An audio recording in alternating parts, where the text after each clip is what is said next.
네, 오늘 말씀은 예수님께서 붙잡히시는 그런 장면입니다. 기도를 마치고 난 후 갑자기 사람들이 칼과 몽치를 들고 들이닥쳐서 예수님을 붙잡아 가고 있습니다. 이와 같은 일이 우리 가정에서 일어난다면 어떨까요? 어느 날 갑자기 가정에 가장이 체포된다면 아마 남은 가족들은 하늘이 무너지는 것 같은 심정일 겁니다.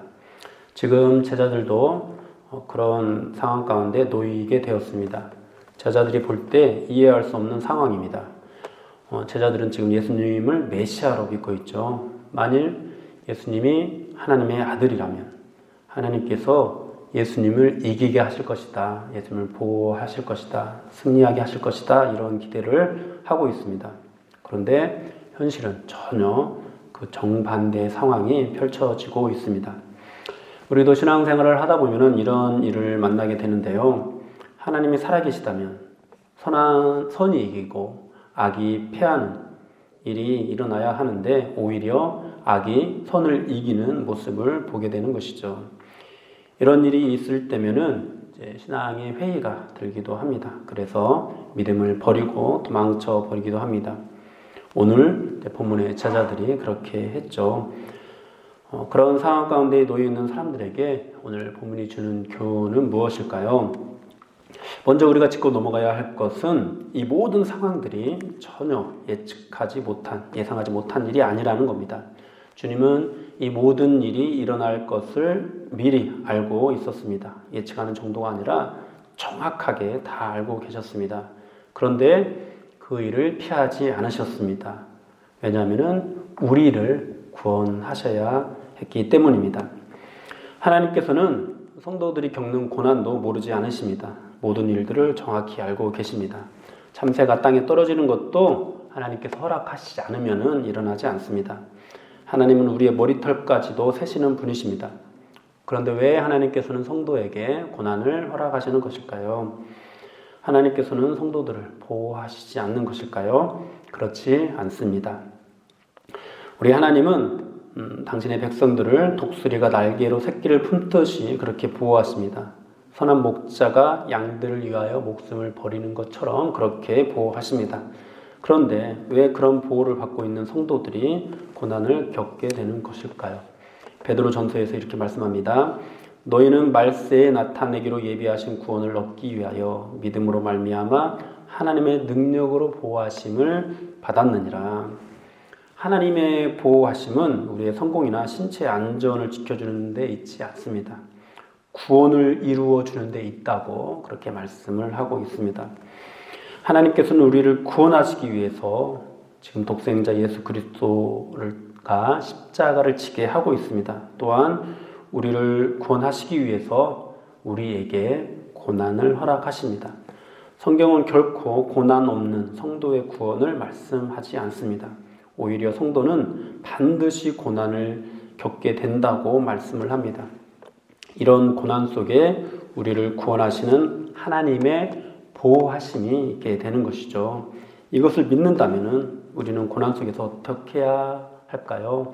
오늘 주님을 통해서 우리가 배울 수가 있습니다. 우리 주님은 고난 속에서 오직 하나님의 말씀을 이루는 선택을 하고 계십니다. 사랑하는 여러분, 지금 예수님께서 붙잡히시는 것은 절대 이것을 빠져나올 힘이 없거나 그들을 이길 힘이 없어서가 아닙니다. 본문을 한번 보실까요? 제자 중에 하나가 칼을 빼어서 대제사장의 종의 귀를 쳐서 떨어뜨립니다. 요한복음에서는 이 사람이 베드로라고 언급을 하고 있습니다. 베드로는 자신이 절대 예수님을 배반하지 않는다는 것을 보여줄 열정으로 이런 행동을 보였을 겁니다. 그런데 주님께서는 베드로의 행동을 칭찬하지 않으십니다. 오히려 책망하십니다. 그리고 말씀하십니다. 네 칼을 도로 칼집에 꽂으라. 칼을 가지는 자는 다 칼로 망하느니라. 너는 내가 내 아버지께 구하여 지금 12군단 더 되는 천사를 보내시게 할 수 없는 줄로 아느냐. 베드로가 칼로 대항하지 못하게 하시고 예수님께서 지금 당장이라도 12군단 더 되는 천사들을 동원하실 수 있는 분이라는 그 사실을 말씀하십니다. 지금 예수님을 붙잡기 위해 온 사람들을 충분히 무력으로 진압하실 수 있으시지만 그렇게 하지 않으신다는 겁니다. 그리고 또 말씀하십니다. 내가 만일 그렇게 하면 이런 일이 있으리라 한 성경이 어떻게 이루어지겠느냐. 만일 예수님께서 세상보다 더 큰 주님의 권능으로 세상을 굴복시키는 방법으로 의를 행한다면 인류 구원에 대한 하나님의 말씀이 어떻게 이루어지겠느냐 이렇게 말씀을 하시는 겁니다. 이를 통해 우리는 예수님이 처음부터 이 세상 권력을 굴복시키기 위해 그들보다 더 큰 무력을 동원할 생각이 없으셨다는 것을 알 수 있습니다.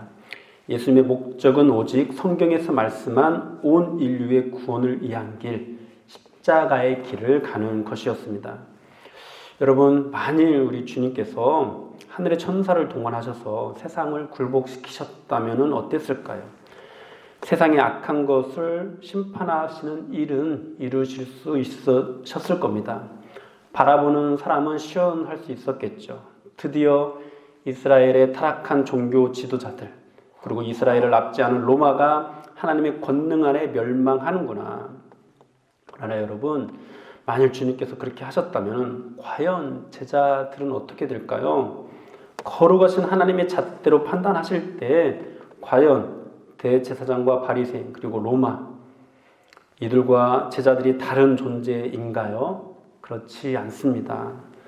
앞달락에서 우리는 제자들도 다른 사람들과 마찬가지로 이기적이고 연약한 존재라는 사실을 확인했습니다.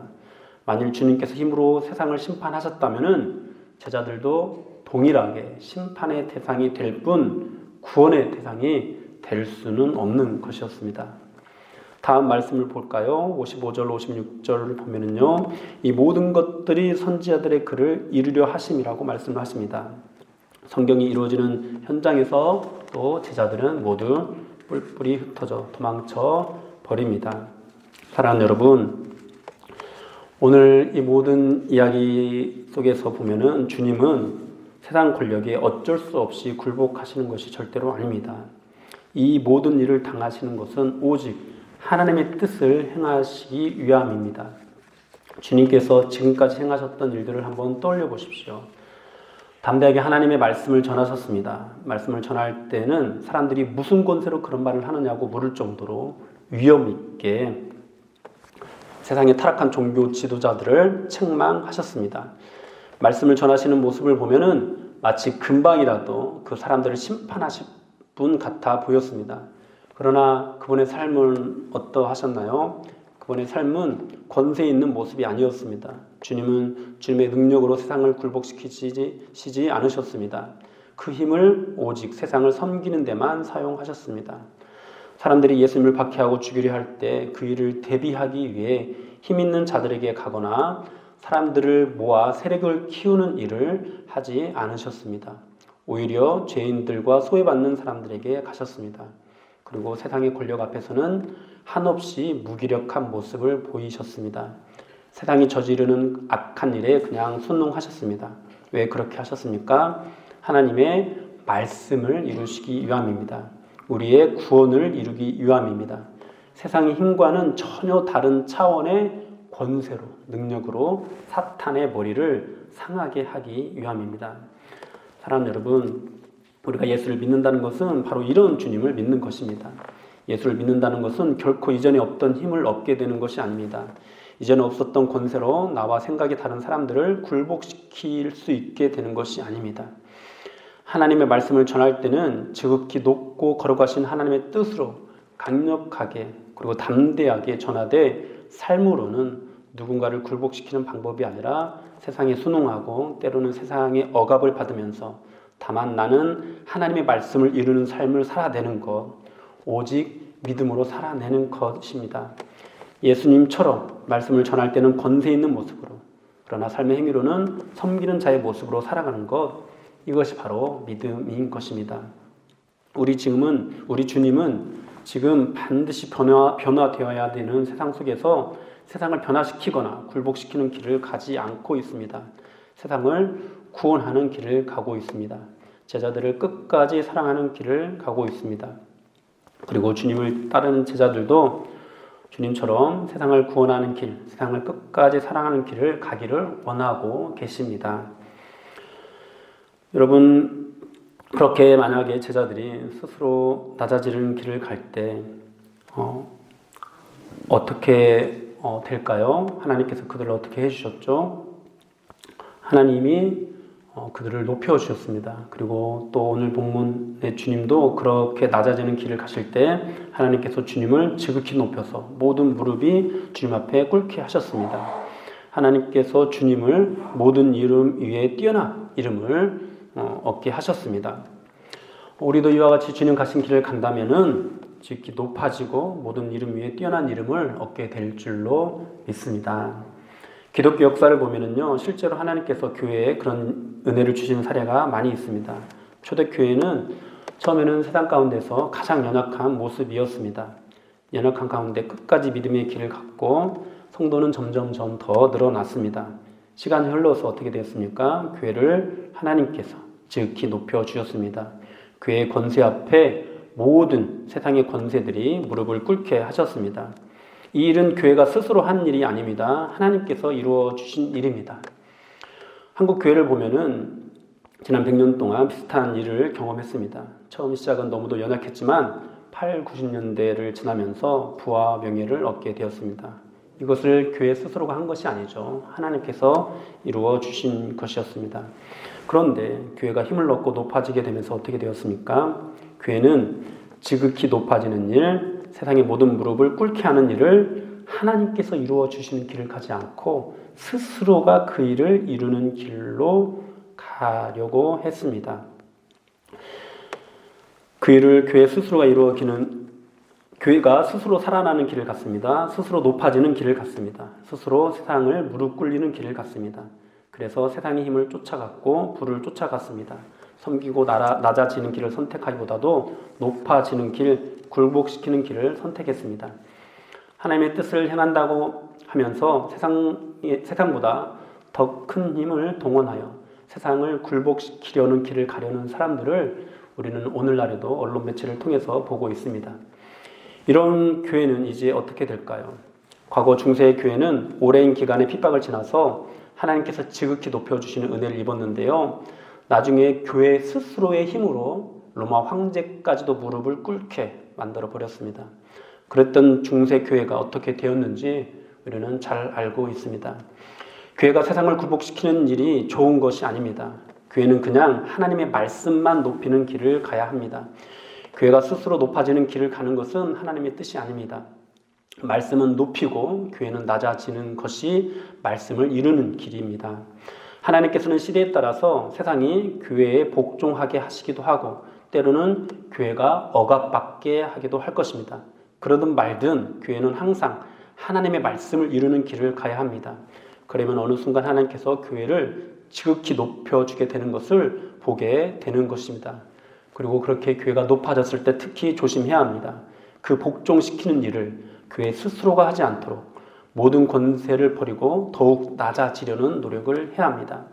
만일 그렇지 않고 스스로 살아나려고 하고 스스로 높아지려고 하고 스스로의 힘으로 세상을 무릎 꿇리려고 한다면은 칼을 가지는 자는 칼로 망한다는 그 말씀이 교회 안에서 이루어지게 될 것입니다.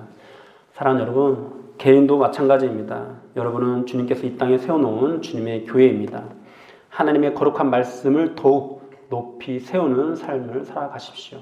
말씀을 가볍게 대하지 마십시오. 존귀하게 대하십시오. 성도가 말씀을 가볍게 여기면 세상이 성도를 가볍게 여깁니다. 그러면 말씀도 힘을 잃습니다. 말씀을 높이십시오. 그리고 여러분의 육신은 더욱 낮아지십시오. 특별히 여러분들이 가장 높은 자리에 올라갔을 때, 가장 존경받는 자리에 있을 때 말씀의 권위를 사람들에게 강요하거나 설득하지 마십시오. 이 강요하거나 설득하다라는 표현이 적절한지는 모르겠습니다. 다만 여러분이 말씀을 얼마나 존귀하게 대하고 있는지를 나타내 보이십시오. 그리고 여러분의 삶은, 여러분의 육신은 더욱 낮아지는 길을 가십시오. 그것이 지금 십자가의 길을 가시는 주님을 따르는 길입니다. 말씀을 이루는 삶을 살아내는 길입니다. 특히 교회 안에서 더 그렇게 하기를 바랍니다. 진리는 하나인데 하나님의 인도하심은 제각각입니다. 그래서 교회 안에서 이해가 잘 되지 않는 사람들을 만나기도 하고 내 생각과 다른 방식을 취해야 할 때도 있습니다. 때론 칼과 몽치를 가지고 예수님을 핍박하는 사람들을 만나는 그런 현장에 놓이기도 합니다. 저건 바로 잡아야 하는데 라고 느껴질 때도 많습니다. 그때도 사람을 굴복시키는 선택이 아니라 낮아지고 섬기는 선택을 하십시오. 교회는 항상 개혁되어야 한다고 하죠. 여러분, 교회는요, 다른 사람을 개혁시키는 곳이 아닙니다. 내가 개혁됨을 통해 다른 사람에게 빛을 비추는 곳입니다. 교회는 누군가를 설득하거나 굴복시키는 방식으로 변화시키지 않습니다. 내가 철저하게 말씀대로 살아내므로 빛이 되고 소금이 되면 하나님께서 세상을 변화시키시는 것입니다.